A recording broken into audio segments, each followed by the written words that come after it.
ఉన్నాడు. మన చిన్నపాటి భాగం ఏంటంటే లూకా సువార్త 24వ అధ్యాయము 6వ వచనంలో ఆయన ఇక్కడ లేడు, ఆయన లేచి ఉన్నాడు. యేసు ప్రభువారు ఏమయ్యాడు చెప్పండి? ఈరోజు ఎంతమంది చెప్తారు? లేచాడా లేదా? లేచాడు, అనుమానం ఏమి లేదు. ఈరోజే అని కాదు, కానీ 2017 సంవత్సరాల క్రితమే లేచాడు. మనం ఏంటంటే పండగ వచ్చినప్పుడు ఈరోజు లేచాడు అనుకుంటున్నాం. 2017 సంవత్సరాల క్రితమే ఆయన లేచాడు. లేచిన తర్వాత యేసు ప్రభువారు ఫస్ట్ ఎవరికి కనపడ్డాడు? మగ్దలేని మరీ కనపడ్డాడు. ఎందుకు కనపడ్డాడు? ఎవరికైనా కనపడతాడు ఆయన. ఎవరికి కనపడతాడు చెప్పండి? యేసు ప్రభువారు ఎవరికి కనపడతాడు? శిష్యులు కానీ కాదన్నా, ఎవరికి కనపడతాడు ఆయన? అది మామూలు పాయింట్. అట్ట కాకుండా ఎవరు వెళ్తే వాళ్ళకి కనపడతాడు. ఇప్పుడు మరి అయి వెళ్ళింది, ఫస్ట్ చూసింది, ఆయన కనపడలా, మళ్ళా వచ్చింది యోహాను సువార్త 20వ అధ్యాయంలో. ఆ తర్వాత పేతురుకి యోహానుకి చెప్పింది, ఆవిడందరూ మళ్ళీ పోయారు. అది మళ్ళీ 2వ వర్తమానంలో చూస్తాం. వెళ్ళిన తర్వాత ఏమైనారంటే అప్పుడు యేసు ప్రభు కనబడలేదు. కనబడకపోయినకే అప్పుడు వీళ్ళిద్దరు ఏం చేశారు? వస్త్రాలు మాత్రమే చూశారు, సమాధిలోకి పోయి ఆ తర్వాత తిరిగి వచ్చేసారు. ఎవరు? యోహాను, పేతురు ఇద్దరు. మరీ మాత్రం రాలా, ఒక్క స్త్రీ. అసలు అది చాలా అద్భుతం. ఉదయకాలం వెళ్ళింది, సమాధుల తోటలోకి ఎవరు వెళ్తారు చూడండి? సిస్టర్స్ వెళ్తారు ధైర్యంగా. మామూలుగానే సమాధులు అంటేనే మనకి చాలా ధైర్యం. సమాధులు ఆ మాత్రం అక్కడే ఉండిపోయి చూడండి, రాలేదు. అది 2వ భాగంలో చూద్దామండి, ఎందుకు రాలేదు ఏంటనేది. ఆయన లేచుడి ద్వారా ఈరోజు మీకు 2 భాగాలుగా యేసు ప్రభు లేచుడి ద్వారా కలిగిన 2 ఆశీర్వాదాలు ఏంటంటే, ఆరాధనకు ఒక భాగం, తర్వాత మనగా ప్రభువుల కొరకైన ఒక భాగాన్ని మనము ధ్యానిస్తాం.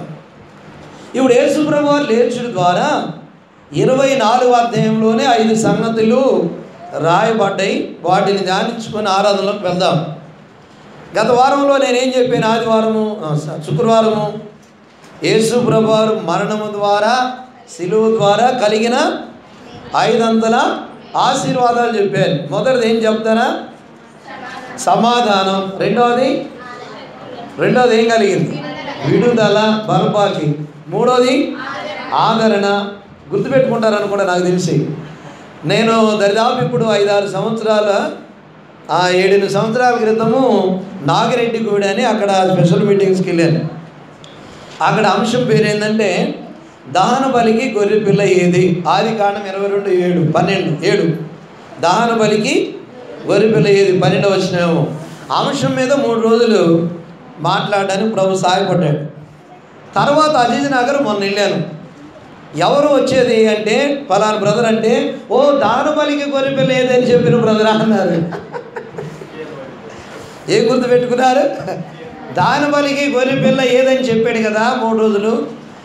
ఓకే అని అన్నారు. ఆ తర్వాత ఈ 2వ భాగం అంశం ఆడ వాళ్ళకి ఏమి ఇచ్చినంటే ఎబ్రీ 12:2 యేసు వైపు అనే దాని మీద 3 దినాలు ప్రభు సహాయపడ్డాడు అద్భుతంగా. వారు మర్చిపోలేకుండా ఉన్నారు. మరలా ఒకసారి రమ్మని ఆర్థికదే శ్యామనగర్ నుంచి ఆహ్వానం బ్రదరే వచ్చాడు ఇక్కడికి. ప్రభు అతిథిగా కృపానుగ్రహించాడు. దేవుని వాక్యాన్ని మనం ఎంతో, ఇంకొకటి మనము వాక్యాన్ని శ్రద్ధతో వినాలి. ఎలా వినాలి చెప్పండి? వాక్యం ఎలా శ్రద్ధగా వినమని ఎక్కడుంది బైబిల్లో? చెప్పండి, ఎక్కడుంది? 28:1 ఎలా వినాలా? చదవండి. నీ దేవుడైన యెహోవా మాటను ఎలా వినాలి? శ్రద్ధగా వినాలి. మందిరంలో కూర్చున్నాక ఎలా వినాలి మనము? శ్రద్ధగా వినాలి. బాడీ ప్రజెంట్, మైండ్ ఆబ్సెంట్ అయితే మాత్రం అంత ఆబ్సెంటే, వాక్యం అర్థమే కాదు. కాబట్టి శ్రద్ధగా వినాలి దేవుని వాక్యం. అదే ఒక సీరియల్ వస్తుంది అనుకోండి, ఎలా వింటాం చెప్పండి? ఎట్టంటాం? అసలు ఎవరైనా పిలుస్తున్నా కానీ అటు తల కూడా తిప్పం, ఎందుకంటే సీన్ పోతుందని. అమ్మో ఏమవుతుందో ఏమో ఇవంటే మళ్ళీ సాయంత్రం మళ్ళీ 8 గంటల దాకా అది 7:30కి స్టార్ట్ అయింది అనుకో, అర్ధగంటనా అదేంటి మీకు తెలుసు, చూసిన వాళ్ళకి. ఎవరు చూడలేదా? చూసారా? ఇప్పుడు కూడా చూస్తున్నారా? ఇప్పుడు చూడకూడదు. ఎవరో కానీ కరెంటు పోతే ఎవరి దగ్గర నగ్గిపెట్టి ఉందా అని అడిగాడు చర్చిలో. ఒక ఆయన ఉందన్నాడట.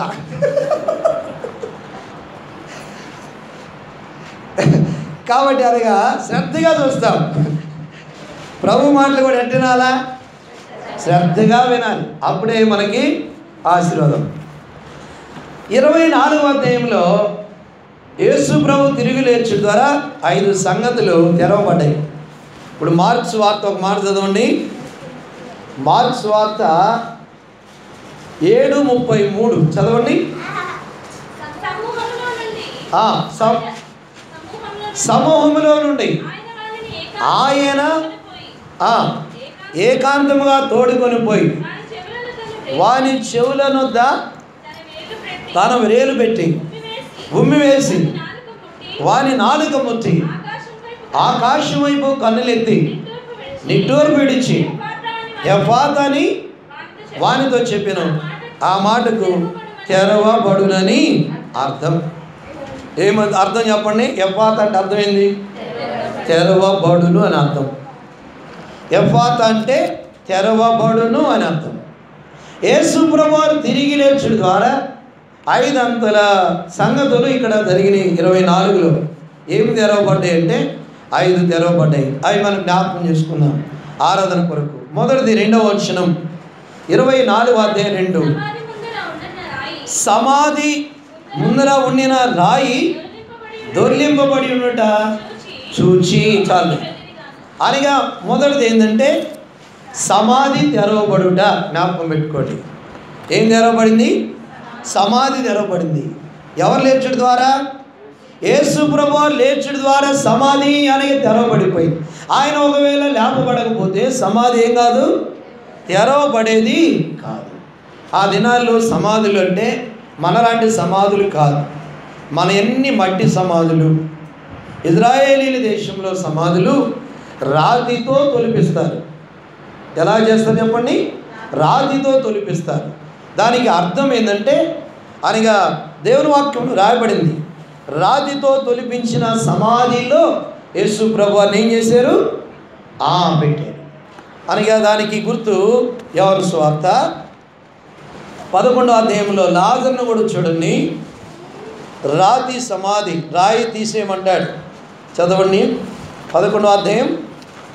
ఓ మాట రాయబడింది, రాయి తీసేయమంటాడు.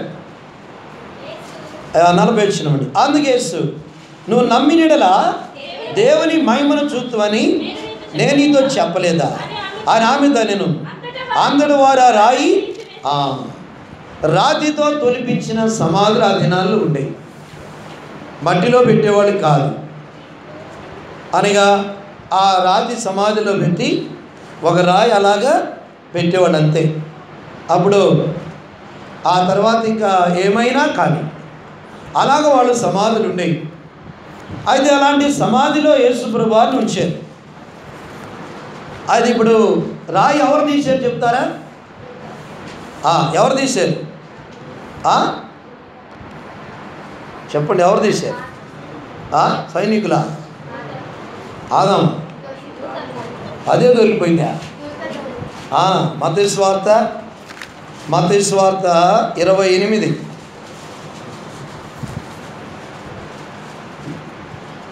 చదవండి. 2వ వచనం.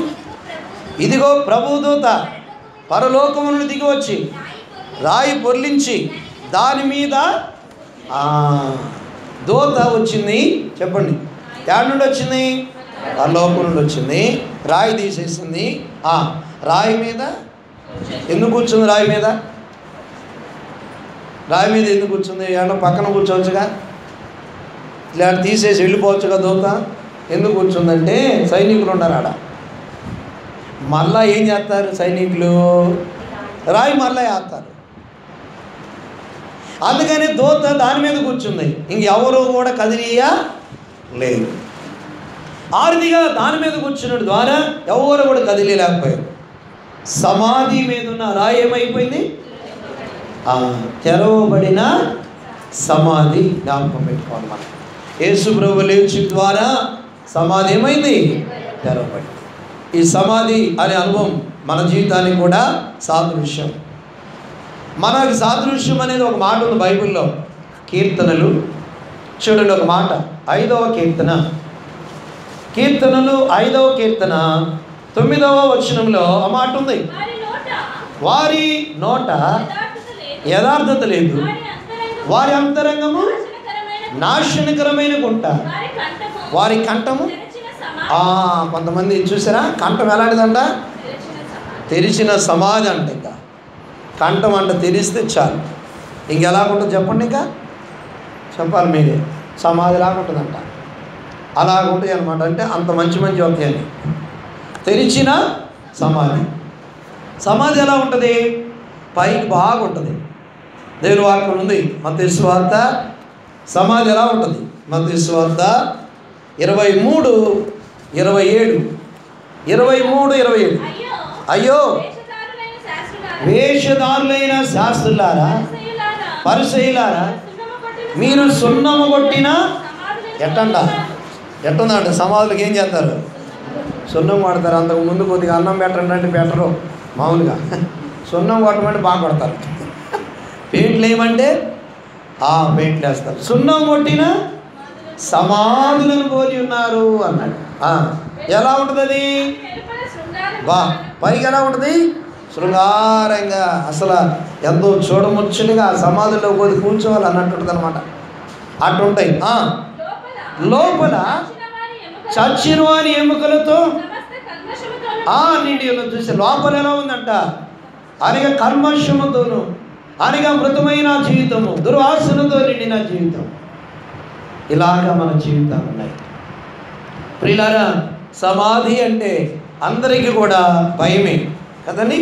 ఒక ఆయన మధ్యరాత్రి వెళ్తూ ఉన్నాడు. ఇంకా మీకు గుర్తు చేశాను అనుకుంటే, మధ్యరాత్రి వెళ్తూ ఉంటే ఆయన ఆ ఊరికి వెళ్ళాలా, సమాధుల తోట మీదకి వెళ్ళాలా. ఆ సమయంలో ఎవరైనా తోడు వస్తే బాగుండు, ఎవరైనా ఉంటే అనుకుంటూ ఉన్నాడు. ఎవరో ఒక ఆయన మరి ఆ జామున ఏమో మరి భార్య మీద ప్రేమో లేదంటే ఎవరి మీద ప్రేమో తెలియదు, అమ్మ మీదనో ఎవరు సమాధో పోయి అనగా సమాధి మీద కూర్చున్నాడట. ఆయన రాత్రి 2 గంటల ప్రాంతంలో కూర్చుని ఈయన అనుకున్నాడంట, నాకు ఎవరు తోడు లేరులే, ఎవరో ఒక ఆయన దొరికినాడు, ఆయనను పిలుచుకొని వెళ్దామని అనుకుని దగ్గరకు పోయాడంట. అయ్యా, నాకు ఎవరు తోడు లేరు, నేను ఒక్కడనే, నువ్వన్నా నాకు తోడురా అని మాట్లాడాడు. ఆయన అన్నాడంట, అయ్యా నాకు లోపల గాలి ఆడకపోతుంటే నేను పైన వచ్చి కూర్చున్నాను అన్నాడట. ఏడా లోపల ఏవాళ్ళలేదు, గాలి ఆడకపోతుంటే పైన వచ్చి కూర్చున్నాంటే ఇప్పుడు ఎవరు ఆ మనిషి? అయ్యే కదా. ఇక చూడండి ఎంత భయపడ్డాడు అంటే అంత భయపడ్డాడు. కాబట్టి అలా ఉంటుంది అన్నమాట భయం. సమాధి అంటే పైకేమో సున్నం కొట్టిన అనుభవం, లోపడేమో కల్మషంతో నిండిన పరిస్థితి. అలాంటి అనుభవం మన జీవితాలు, మన హృదయాలు. దేవుడు ఆ రీతిగా ప్రేమించి మనలను కూడా సమాధిలో నుండి ఆయన మనం లేపాడు. కీర్తన 103, కీర్తన 103 అనగా 3వ వచనం. కాదు నాయన, 4. సమాధిలో నుండి నీ ప్రాణమును విమోచించున్నాడు, కరుణా కటాక్షములను కిరీటముగా ఉంచుచున్నాడు. సమాధిలో నుండి ఆయన నీ ప్రాణమును ఏం చేస్తున్నాడు చెప్పండి? ఆయన విమోచించుచున్నాడు. సమాధిలో ఉన్నాం మనం. అందుకనే ప్రభు లేచుడు ద్వారా మనము కూడా సమాధిలో నుండి లేస్తామని నిరీక్షణ. మనల్ని కూడా ప్రభు సమాధిలో నుండి లేపాడు. ఓ దినాన మనం కూడా లేస్తాం. ప్రభు వచ్చినప్పుడు సమాధిలో నుండి లేస్తామంట.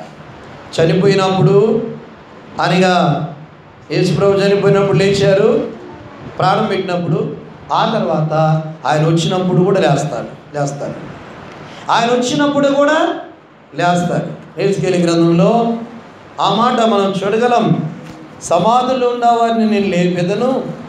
యెహెజ్కేలు గ్రంథం 37, యెహెజ్కేలు గ్రంథంలో ఆ మాట మనం చూస్తే 37వ అధ్యాయంలో 12వ వచనం. కాబట్టి ప్రవచనమిత్తి వారి తిట్లను ప్రభువు యెహోవా సెలవిచ్చిందేమనగా, నా ప్రజలారా మీరు నా సమాధులను నేను, అది నిరీక్షణ, సమాధులను తెరిచెదను, సమాధుల్లో నుండి మిమ్మను బయటికి రప్పించి ఇశ్రాయేలు దేశంలో నీకు తోడుకొని సమాధిలో నుండి బయటికి తీసుకొని వస్తాడు. సమాధి అనుభవం ఇలా మనం చూస్తూ వచ్చాం.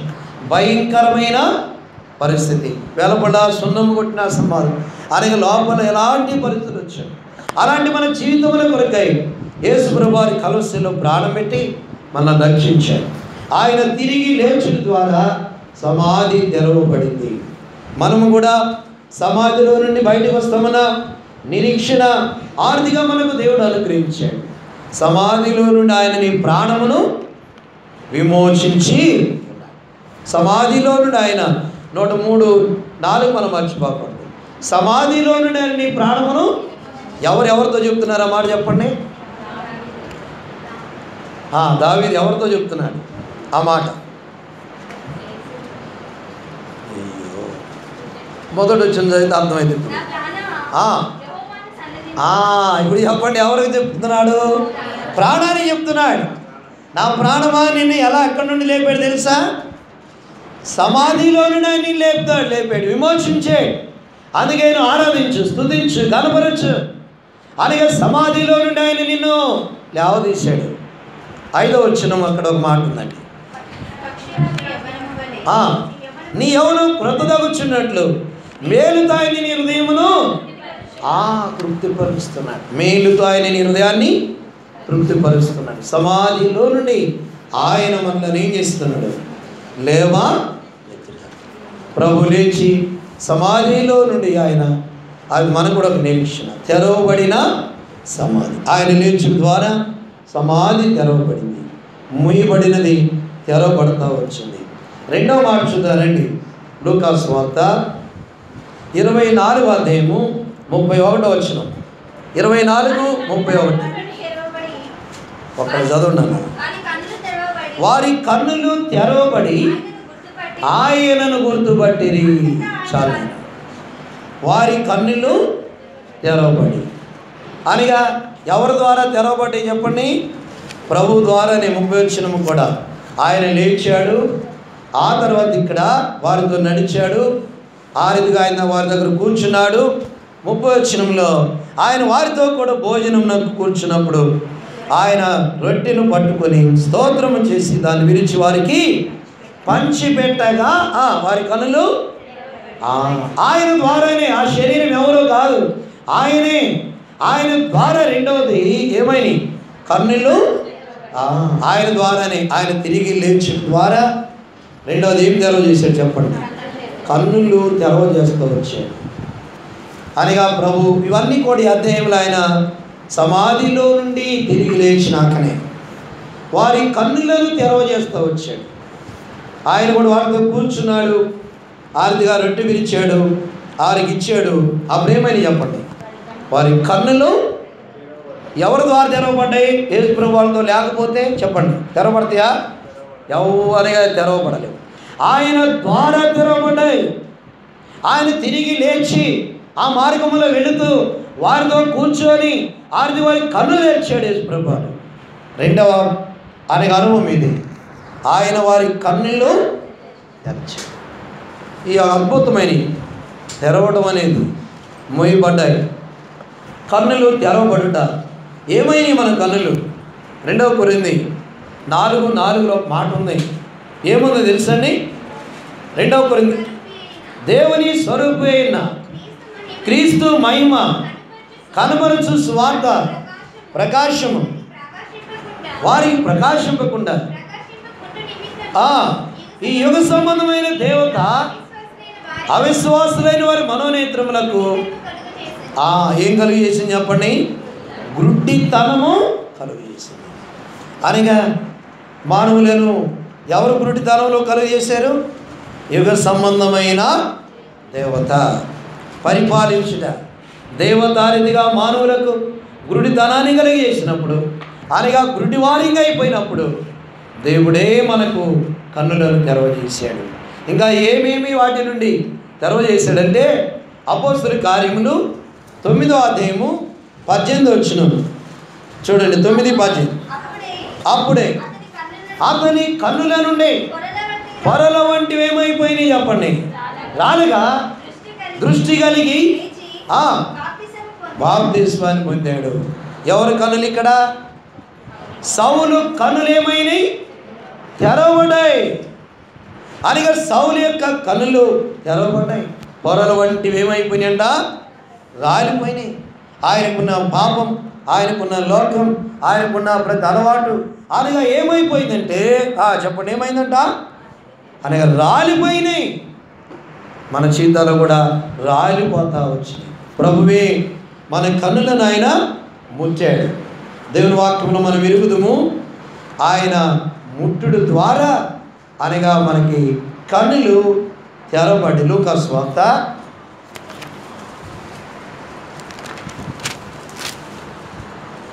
యోహాను సువార్త 9వ అధ్యాయము 7వ వచనం. నువ్వు సిలోయమను కోనేటికి వెళ్ళి అందులో కడుక్కోమని చెప్పాను. సిలోయమను మాటకు పంపబడిన వాడని అర్థం. వాడు వెళ్ళి కడుక్కొని చూపు గలవాడై. ఇప్పుడు యేసుప్రభు వారు ఏం చేశాడు చెప్పండి? ఇక్కడ కడుక్కోమన్నాడంటే ముందు ఏం చేశాడు? చెప్పరేంటి? మరి అది చెప్పాలా? నేల మీద ఉమ్మేశాడంట, ఉమ్మితో మట్టి తీశాడు, కళ్ళకు పూసాడు. చూడండి, ఉమ్మితో పూసాడంట. ఏదన్నా పూయాయి అంటే ఆయనకు అర్థమైందంటే, ఇప్పుడు డాక్టర్ దగ్గర పోయిన తర్వాత ఏం చేస్తాం మనం? ఏమన్నా చేయి నాయన, నీ ఇష్టం అన్నట్టు ఉంటాం మనం. చెయ్యి తిప్పమ్మా, అడి తిప్పమ్మా, ఇటు తిరిగట్టు తిరుగుతాం. ఏమని ఏం చెప్పాడు ఆయన? ఆయన ఇట్లు చెప్పి నేల మీద ఉమ్మేసి ఉమ్మితో బురద చేసి వాని కన్నుల మీద బురద పూసాడంట. ఉమ్మి వేసి బురద పూస్తే ఇప్పుడు కానీ ఎవరన్నా ఉమ్మేసి బురద పూస్తే నీళ్ళు అనేసి పోతే ఏమన్నారు? ఉమ్మేసి పూస్తే ఏంది ఈయన, ఎవరైనా సిస్టర్ కానీ ఎవరైనా బ్రదర్ కానీ అంటే అమ్మ కళ్ళు బాగలేవు ఉమ్మేసి వెళ్ళిపోతానమ్మంటే ఏంది ఇది ఉమ్మేసి పోయటం ఏంటి అంటే బైబిల్లో ఉందమ్మా అని చెప్పాలిగా. ఒప్పుకుంటారా? కానీ ఆయన దృష్టికి అదే, ఆయన ఉమ్మిలో శక్తి ఉంది. అది మనం ఏముంది చెప్పండి? ఆయన ఉమ్మిలో ఏముంది? శక్తి ఉంది. ఆయన వస్త్రాల్లో శక్తి ఉంది. ఆయన తాకితే చాలు, ఆయన ముట్టుకుంటే చాలు, ఏమవుతాడు? స్వస్థత. ఉమ్మేసి అమ్మ రుద్దుతాను, అమ్మ పోస్తానమ్మంటే ఒప్పుకుంటారా? కనుక ఏం మాట్లాడలేదు అంటే దాని అర్థం ఏంటంటే ఆయనకి అప్పగించుకున్నాడు. ఈయన ఏం చేస్తున్నాడు చెప్పండి? ఆయనకు అయ్యా నువ్వేమన్నా చేయి, నాకు మాత్రం దృష్టి కావాలయ్యా. అది ఏం కావాలా? దృష్టి కావాలి. అప్పగించుకున్నాడు. ఏమన్నా అన్నాడా? చెప్పండి, ఏమన్నా అన్నాడా? ఏమన్నా. తర్వాత ఏమన్నాడు? నువ్వు కోనేటికి వెళ్ళి ఏం చేయాలా? కడుక్కో. ఆరతిగా కడుక్కోమన్నారు. వెళ్ళాడు. ఇప్పుడు వెళ్ళి ఏం చేశాడు? కడుక్కొని ఏం పొందాడు? చూపు దృష్టి పొందాడు. అప్పుడు ఆ తర్వాత చాలా ప్రశ్నలు వేశారు. అసలు ఎవరైనా ఏంటి ఇలా చేయటం ఏంది అని రకరకాలుగా అడిగారు ఆయన్ని. ఆయన గురించి మాట్లాడడానికి ఇంటి వారిని అడిగితే ఈయన ఏం చెప్పాడు తెలుసా? గుడ్డివాడు. 25 చదవండి. వాడు ఆయన పాపియో కాడో నేను ఎరగను, ఒకటి మాత్రం నేను ఎరుగుతున్నాను. నేను గుడ్డివాడిని అయ్యింది, ఇప్పుడు నాకు ఆయన సంగతి నాకు అవసరం లేదు. ఆయన పాపో కాడో నాకు అవసరం లేదు, ఒకటి మాత్రం నేను ఎరుగుతున్నాను. ఏం ఎరిగాడు ఆయన? నేను గుడ్డివాడిని అయ్యాని ఇప్పుడు చూస్తున్నా. ఆయన ద్వారా నేనేం పొందా? చూపు పొందా. నాకు అది నేను ఒకటి ఎరుగుదును, గుడ్డివాడినిగా ఉన్నాను, ఇప్పుడు చూపును పొందాను. అనగా ఆర్థిక కనులు తెచ్చాడు ఆయన, నాకు మేలు చేశాడు, నాకు స్వస్థత ఇచ్చాడు. చూడండి ఎంత మంచి మాట అన్నాడంటే, ఒకటి మాత్రం నేను ఎరుగుతున్నాను, ఆయన పాపియో కాడో నేను ఎరగను, నేను గుడ్డివాడినయ్యండి చూస్తున్నాను. ఇక ఏం మాట్లాడలేకపోయాను. 30 వచనంలో మనం అదే చూస్తాం.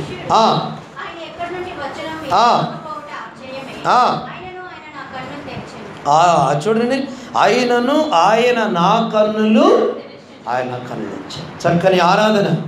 ప్రభువా నా కన్నులు తెరిచారు. ఇప్పుడు మీరు తిరిగి చెప్పాలా, లేచుడు ద్వారానే వాళ్ళ కన్నులు ఏమైనాయి? తెరబడ్డాయి.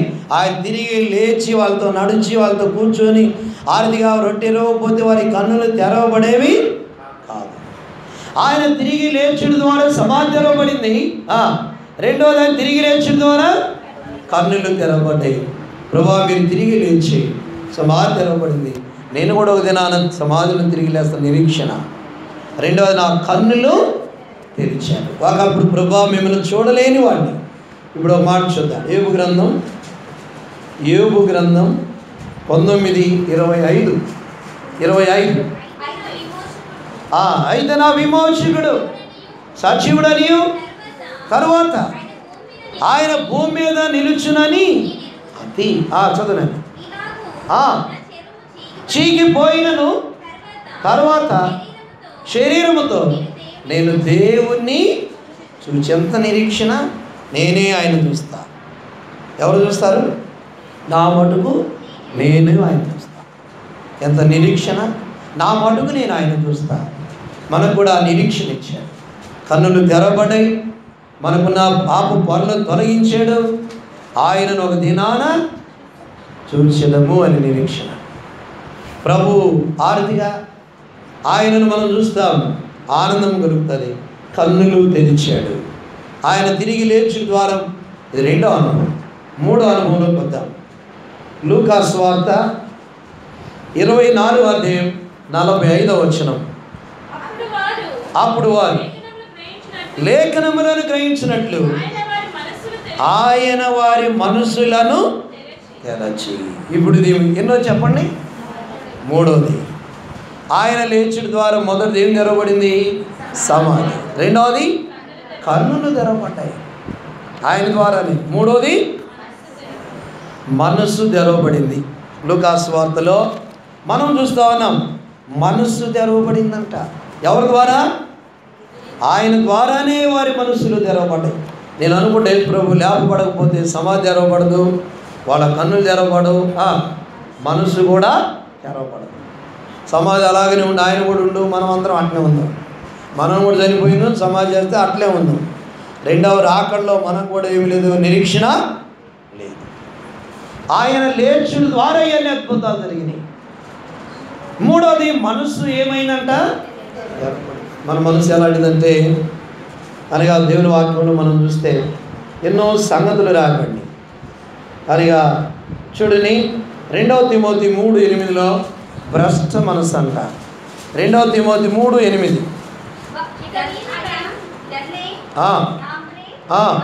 అనువారు ఏ మనసు అంటామా? చూడండి, మన మనసుల గురించి చాలా ఉన్నాయి బైబిల్లో.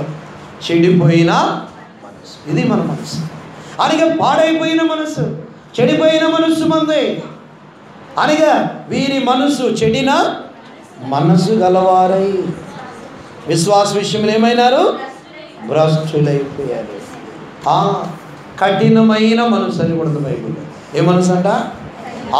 కఠినమైన మనసు, చెడిపోయిన మనసు. ఇంకో మాట కూడా మనం చూస్తే రోమా 1:28 చూడండి. రోమా 1:28 వారు తమ మనసులో దేవునికి ఏమి ఇవ్వలేదంట.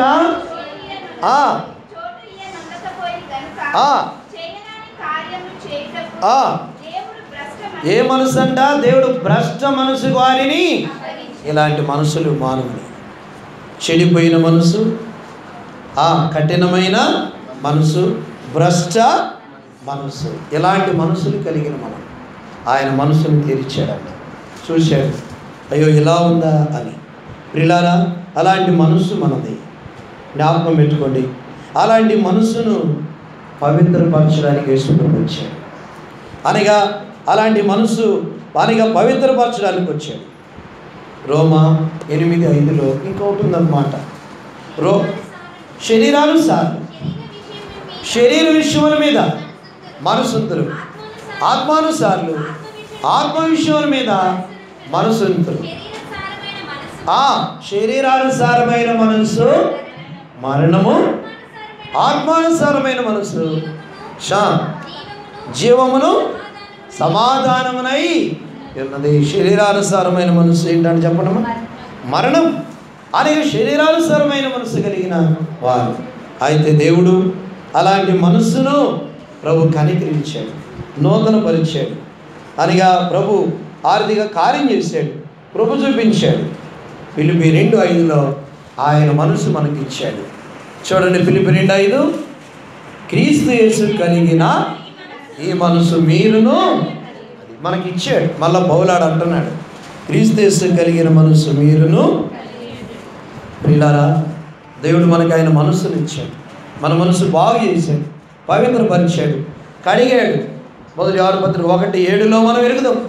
ఏమని చెప్పండి? యేసు రక్తం ప్రతి పాపము నుండి కడిగి మనలను ప్రభావితిగా కడిగి పవిత్రపరిచి నూతనపరిచాడు. ఆయన తిరిగి లేచుడు ద్వారా మన మనసును బాగు చేశాడు, మనసును మార్చేశాడు. దేవుడు ఆరతిగా ఆయన మనసు మనకిచ్చాడు. అందును బట్టి ప్రభువుని ఏం చేయాలి? మనము ఆరాధించాలి. దేవా, మీరు తిరిగి లేచుడు ద్వారా సమాధి తెరవబడింది, నేను కూడా ఒక దినాలు తిరిగి లేస్తాను నిరీక్షణ నాకు ఇచ్చారు. ప్రభు, మీరు తిరిగి లేచుడు ద్వారా కన్నులు తెరవబడ్డాయి, నా కన్నులు తెరవ చేశారు, మిమ్మల్ని చూడగలిగే భాగ్యం ఇచ్చారు. మూడోది ఏం చెప్పండి?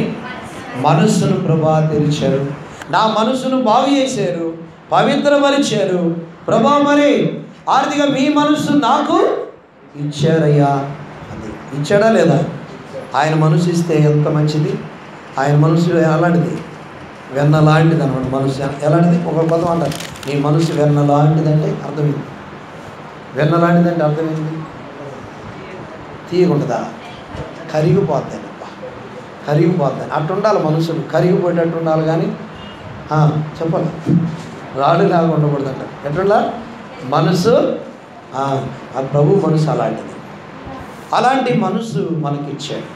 ఆయన ఓర్చుకునేది, సహించేది, భరించేది, ఎన్నో ఆర్థిక మనసు మనకిచ్చాడు. అనగా అందరూ మరి ప్రభుని ఆరాధించాలి. చక్కని మాట 45, ఆయన వారి మనస్సులను తెరిచాడు. దేవుడు ఎంత చక్కగా కార్యాలు చేశాడు. 4వది రండి, ఏమి ఆయన తెరిచాడు. లూకా 24:51 వారిని ఆశీర్వదించుచుండగా ఆయన వారిలో నుండి ప్రత్యేకింపబడి పరలోకమునకు ఏమైనా చెప్పండి, ఆయన ఆరోహణమయ్యాడంటే తెరవబడిన పరలోకం దీనికి పేరు. యేసు ప్రభువుని పరలోకం ఏం చేసింది చెప్పండి? ఆహ్వానించిందంటే పరలోకం ఏమైంది? తెరవబడి. గేటు కానీ పరలోకం తెరవబడింది. తెరవబడిన పరలోకం ఎవరి ద్వారా తెరవబడింది? ఇది చెప్పాలి. పరలోకం ఎవరి ద్వారా తెరవబడింది? ఎవరి ద్వారా అంటే యేసు ప్రభు ద్వారానే. ఆయనే కానీ లేపబడకపోతే పరలోకానికి వాడు, మనం కూడా బాగు. ఆయన ద్వారా ఏం తెరవబడింది? ఇప్పుడు మనం కూడా ఆడికి వెళ్తాం చెప్పండి? ఏ ఊరు వెళ్తాం? మనం పరలోకం వెళ్తాం, భరతనగర్ కాదు. ఒక ఆయన వాక్యం చెప్తా చెప్పండి, ఏ ఊరు రా మన ఊరు అన్నాడట. ఏ ఊరు అంటారు ఏందాని గోలు వాక్యం చెప్తుంటే మనది భారతదేశం అన్నాడట. మనది ఏ దేశం రా అని అడిగాడంట. ఏ దేశం అంటే ఏమన్నాడంట? భారతదేశం అనండి. ఇక్కడే ఉంటావరా అంటే ఏ దేశం అంది? పరలోకం. కరిగినే పరలోకం తెరవబడింది యేసు ప్రభువు లేచుడు ద్వారా. అది చూడ మాటలు ఎవరు వెళ్తారు? 35:8 యెషయా గ్రంథం 35:8. అక్కడ దారిగానున్న రాజ్య మార్గం ఏర్పడును, అది పరిశుద్ధ మార్గము అనబడును. అది అపవిత్రులు పోకూడని మార్గము, అది మార్గమున పోవారికి ఏర్పరచబడును. మూడులైన దానిలో నడుచుచు త్రోవ తప్పక ఎందుకు ప్రియులారా అనగా అది పవిత్ర మార్గం, అది అపవిత్రులు పోకూడని మార్గం, పవిత్రమైన మార్గం కనుక అలాంటి అనగా మార్గంలో మనం వెళ్ళి వాక్యంలోని ప్రభు తీసుకొస్తున్నాడు. మనం ఎలాంటి వారం అసలు యెషయా 66:64-6 అలాంటి వారిని మనల్ని పరలోకానికి వారసులుగా చేస్తున్నాడు. మేమందరము అపవిత్రుల వంటి వారమైతే మా నీతి క్రియలన్నీ మా మురికి గుడ్డ వంటి వాయును మేమందరము ఆకువలే ఏమవుతున్నాము, వాడిపోదు. మేమందరము ఎవరు అంట, అపవిత్రులు. ఇలాంటి మన జీవితాలు యేసు ప్రభువు వారు ప్రేమించాడు. నిజంగా ఆయన ఎన్నిక లేదు మనలో, ఏ హేతు లేకుండా ఆయన మనం ప్రేమించాడు. జ్ఞాపకం చేసుకోండి, పాపులను ఆయన మనలను ప్రేమించాడు, అనగా యోగ్యత లేని మనలను ప్రేమించాడు. ఎంత గొప్ప దేవుడు. రోమా 5:9 ఒక మాట ఉంది, 8 అనుకుంటా, 8 వచ్చినానా, పాపులను అనుమానం. మనం ఇంకనూ పాపులమైండుగా క్రీస్తు మన కొరకు ఏమయ్యాడు, పాపులు మనం. అలాంటి మనం ప్రేమించాడు, క్షమించాడు, మన కొరకు ప్రాణము పెట్టాడు ఆయన. అందుకని ఆ రీతిగా మనం పవిత్రపరిచాడు, మనలను ఆ రీతిగా లేపి చెడులో మాట ఉంది, ఆ పరలోకానికి వారసులుగా మనల్ని చూస్తున్నాడు. మత్తయి సువార్త 25:34. మీకు వాక్యం అనగా తెలియాలి, చదవాలంటే ఏడ వచ్చిన ఉందో కూడా కొన్నిసార్లు ఏం చేస్తారంటే కొంతమంది తిప్పుతానే ఉంటారు, తిప్పి ఇది 25 ఇటా 20, 30 అంటే జనరల్గా ఆ వచనం ఎక్కడుంది, ఈ అధ్యాయం ఎక్కడుంది అంటే కూడా మనకు బాగా నోటెడ్ అయిపోయి ఉండాలి. 25 వచ్చిన ఇటు ఉంటుంది, గుర్తుపెట్టుకోండి. 25:34 బైబిల్ బాగా చదవనే. తన కుడి వైపున ఉన్న వారిని చూచి, నా తండ్రి చేత ఆశీర్వదించబడిన వాళ్ళారా రండి, లోకం పుట్టినది మొదలుకొని మీ కొరకు సిద్ధపరచబడిన రాజ్యమును. ఏం చెప్పండి, ఏంటిది రాజ్యం? దేవుడు మనకిస్తున్న రాజ్యాన్ని బట్టి ప్రభుని ఆరాధించాలి. మీరు తిరిగి లేచుడి ద్వారా రాజ్యం. ఏ రాజ్యం? పరలోక రాజ్యం. అమెరికా వెళ్ళాలి, ఒకవేళ ఆయన వచ్చిందనుకోండి, మనకు పొరపాటున రాదు అంటే వెళ్ళాలి అనే దాని సపోజ్ మనకు దేవుడు భవిష్యత్తులో ఇస్తే మంచిదే. కానీ పెద్ద స్థలం చాలామంది వెళ్ళారు కదా, వెళ్ళొచ్చు. అమెరికా వెళ్తున్నామనంటే ఎలా ఉంటుంది చెప్పండి. మనకి అమెరికా వెళ్తున్నాం, ఫ్లైట్లు అంటే సరే, ఫ్లైట్లు వెళ్తున్నామంటే కూడా ఎలా ఉంటుంది, పరలోకం పోయినట్టు ఉంటుంది చాలామందికి. అబ్బా అని ఫ్లైట్లోని అమెరికాను ఆ ప్రాంతాలకు వెళ్తున్నామంటే అంతా ఉంటుంది. ఒకసారి పరలోకం పోతున్నామంటే ఎంత ఆనందం ఉంటుంది. ఉన్నపాటిని ఈరోజు ఇప్పుడు వస్తే బాగుండు అనిపిస్తుంది మనకి. వెళ్ళిపోవచ్చు అందరం అంట, పోయి ఆడ కూర్చుంటే చింత ఉండదు, బాధ ఉండదు, దిగులు ఉండవు, కష్టాలు ఉండవు, ఏమి ఉండవు. ఈ లోకంలో ఇప్పుడు ఏ బాధలు బాధలే లేదా, బాధ లేదు అన్న వాళ్ళు ఉండరు. అది మనకి ఏ వాహనం పెట్టాడు చెప్పండి యేసు ప్రభు వారు? ట్రైనా, ఫ్లైటా? మనకి ఏం వాహనం? రక్షణ. మనకు ఒక వాహనం పెట్టాడు కదా, మేఘాలు. 2వ తెస్సలోనికీయులకు రాసిన పత్రిక 4:16 ఉంది కదండి, 15 ఆర్భాటంతో, ప్రధాన దూత శబ్దంతో, దేవుని బోరతో పరలోకం నుండి ప్రభు దిగి వచ్చును, క్రీస్తునందుని మృతులైన వారు మొదట లేతురు, ఆ మీదట సజీవమై నిలిచిండు మనం వారితో కూడా ఏకముగా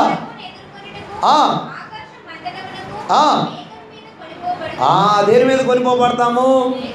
మేఘాలు వచ్చేస్తాయి మనకి, వాళ్ళు వేస్తారు ముందు చనిపోయిన వాళ్ళు. మనం కూడా ఎక్కడుండే వాళ్ళం అక్కడ అట్నే చనిపోతామా? ఇంకా చూడండి, ట్రైన్లో పోతాను అనుకోండి, డ్రైవర్తో ఆ డ్రైవర్ అట్నే పడిపోతాడు, బస్సు డ్రైవర్ అనుకోండి. అందుకని వేరే దేశాల్లోనంట, కంట్రీస్లో ఒక హిందువుని ఒక క్రిస్టియన్ పెడుతున్నారు డ్రైవర్లుగా. ఎందుకు? ఈ క్రైస్తవుడు వెళ్ళిపోతాడు, ఈ ట్రైన్ వెళ్ళిపోతానని. అందుకని రక్షణ లేనివాడు ఎత్తపడ్డాడుగా, వాడు దాన్ని కంట్రోల్ చేయొచ్చని ఇద్దరిని పెడుతున్నారంట. చూసారు వాళ్ళు తెలివి. అని రాగానే ఉన్నపాటున బండి మీద పోతాం అనుకోండి, పడిపోతాం, అంతే, ఇంకా వెళ్ళిపోతాం మనం. బస్సులో కూర్చున్న వాళ్ళు కూడా బస్సులోనే అలాగే వెళ్ళిపోతారు. రాకడ అలా ఉంటుంది. అయితే దేనిలో వెళ్ళిపోతాం మనము? ఇప్పుడన్నా చెప్పండి, గుర్తుపెట్టుకోండి. మన యొక్క బస్సు ఏంటి? మేఘాల మీదకి వెళ్ళిపోతాం. ఇంకా వెళ్ళిపోతూ ఉంటాం. ప్రభు తీసుకొని వెళ్ళిపోతాడు. మధ్యాకాశంలోకి వెళ్ళిపోతాం. ముందు మధ్యాకాశంలోకి వెళ్తాం. ఎలా ఉంటుందో ఏమో చూడాలని ఉంది. త్వరగా వెళ్ళి మీరు చూస్తున్నారు చూడండి. కానీ మధ్యాకాశంలోకి వెళ్ళిపోతాం. 7 సంవత్సరాలు ఏముందో చెప్పండి అక్కడ? ఏం చెప్పట్లేదు మీకు. 7 సంవత్సరాలు ఏం చేస్తామంటే దేవునితో ఉంటామా? ఓ అమ్మ, పిండి విందు 7 ఏళ్ళు అనగా ఏం జరుగుతుంది? మధ్యాకాశంలో పిండి విందులు ఉంటాం. ఇక్కడ 7 ఏళ్ళు శ్రమలు. గుర్తుపెట్టుకోండి, మధ్యాకాశంలో 7 సంవత్సరాలు పెళ్ళి. ఎవరితో? యేసు ప్రభుతో. కొంతమంది పెళ్ళి అంటే మనం మామూలుగా ఎవరైనా చేసుకోకపోతే ఏందంటే నేను యేసు ప్రభుతో చేసుకుంటా.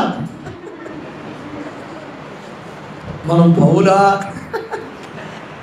అలాగే ఎన్ని సంవత్సరాలు పెళ్ళి? 7 సంవత్సరాలు.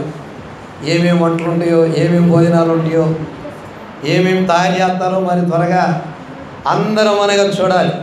కాబట్టి 7 సంవత్సరాలు పెళ్లి విందు. ఇక్కడ 7 సంవత్సరాలు ఏంటి? శ్రమలు ఉంటాయి. సరే, ఆ రీతిగా ఆ రాజ్యంలో ఆనందిస్తూ ఉంటాం. ఆ రాజ్యంలో సంతోషం. ఆ వీధులు బంగారు వీధులు అంటగా దగ్గ దగ్గ దగ్గ దగ్గ మెరుస్తూ ఉంటాయి అంట. అసలు ఎడిపోతున్నా వీధులే, ఎడిపోతున్నా బంగారు వీధులు. మట్టి కనపడదు. మట్టి కనపడుతున్న వాళ్ళు చేతులు ఎత్తండి. మట్టి ఉంటుందాడా? మట్టి ఉండదు. మన కాళ్ళకి పోయి చోటు బయట ఎంత తిరిగిపోతామో ఈ పోయేటప్పుడు ఎంత ఉంటుంది? కాళ్ళ నిండా తెల్లగా ఉంటాయి కాళ్ళు. ఆడ మట్టే, బంగారు వీధులు ఉంటాయి, సంతోషం, ఆనందం అనగా మనం ఏం చేస్తాం అక్కడ? ఒకటే పని మనకి, ఆరాధన చేస్తారట. ప్రకటన 22:4 చదవడం త్వరగా. ఆయన దాసులు ఆయనను సేవించచ్చు. అది పని. ప్రియులారా, పరలోకం తెరవబడింది. యేసు ప్రభువు లేచుగాల మనం కూడా వెళ్తాం. తర్వాత చివరి మాట చెప్పి నేను ముగిస్తాను. లూకా 24:53. దేవాలయంలో ఉండి దేవునికి స్తోత్రము చేయుచుండిరి. ఇక్కడ చెప్పండి మీరు. 5వది ఏంటంటే తెరవబడిన నోళ్ళు. దేవాలయం కాదు, తెరవబడిన నోళ్ళు. యేసు ప్రభువు వారు వెళ్ళిపోయాడు. దేవాలయంలో వీళ్ళు వాళ్ళు ఏం చేస్తున్నారు చెప్పండి? ఆరాధన చేస్తున్నారు. వారి నోళ్ళు తెరవబడ్డాయి, ఆరాధన చేస్తున్నారు, ప్రభుని కనపరుస్తున్నారు. మనము కూడా ప్రభుని ఏం చేయాలా? మన నోటితో ఆరాధించాలి. ఒక మాట చదువు. రోమా 3:14. వారి నోటి నిండా ఆశీర్వాదం నుండెను. ఏమని అంట?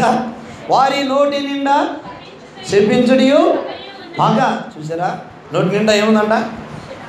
నోటి నిండా. అబ్బో, నోటి నిండా అంట. అంటే వెళ్తి కూడా లేదు. నిండా ఏముందంట? పగ చెప్పించడం. ఇలాంటిది మన జీవితం, గత జీవితాల్లో. పిల్లారా, మన నోటి నిండా ఏముంది? పగ చెప్పించడం. అలాంటి మనలను ప్రభు ఏం చేశాడంటే బాగు చేశాడు. నా కుమారుడు అలా ఉండడం నాకు ఇష్టము అనగా ఇప్పుడు యెషయా గ్రంథం 6:5 యెషయా అయ్యో గలవాడను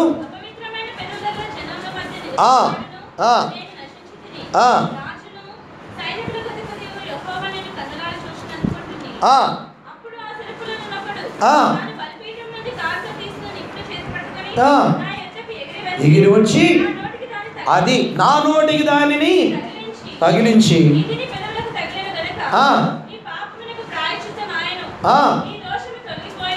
అది కనుక నీ పెదవులకి తగిలింది కనుక నీవేమైనా నీ దోషము. యెషయా దోషాన్ని తొలగించాడు.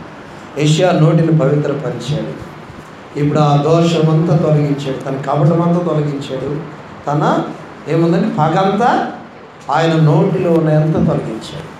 కొంతమంది మేము రక్షించబడతాము, ఆరాధన చేస్తాం, ప్రభువుని ఉంటాం, కానీ కొన్నిసార్లు మన యొక్క మాటలు మారవు. కొన్నిసార్లు అలా ఉండకూడదు. మార్పు చెందిన వారే ఉండాలి. అయితే కీర్తన 26:1 సియోనుకు తిరిగి వచ్చిన వారిని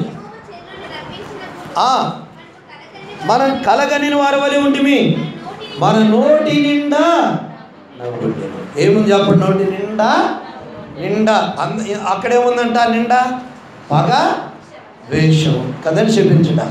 ఇక్కడేమో నోటి నిండా నవ్వు. దేవుడు అలాగ అనుగ్రహించాడు, చెరలో నుండి విడిపించాడు, విడుదల చేశాడు, నోటి నిండా నవ్వించాడు. మనల్ని కూడా ప్రభు అలా కనికరించాడు.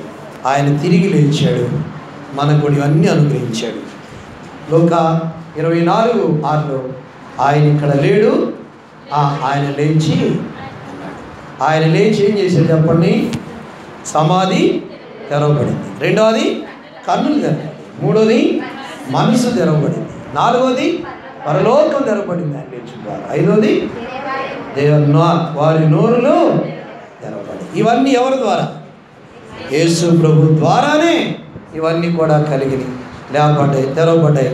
మనను కూడా ప్రభు సమాధిలో తెలుసు నిరీక్షణ, కన్నులు తెచ్చాడు, మనసు తెచ్చాడు, పరలోకం తెరవబడింది. ఆ తర్వాత నోళ్ళు. ఇప్పుడు ఏం చేయాలి? మనం ప్రభుని ఆరాధించాలి. ఆరాధించేవారు ఆత్మతోనూ సత్యముతోనూ ఆ ప్రభుని మనము ఆరాధించినట్లు దేవుడు మనకి సహాయం చేయలేగాక.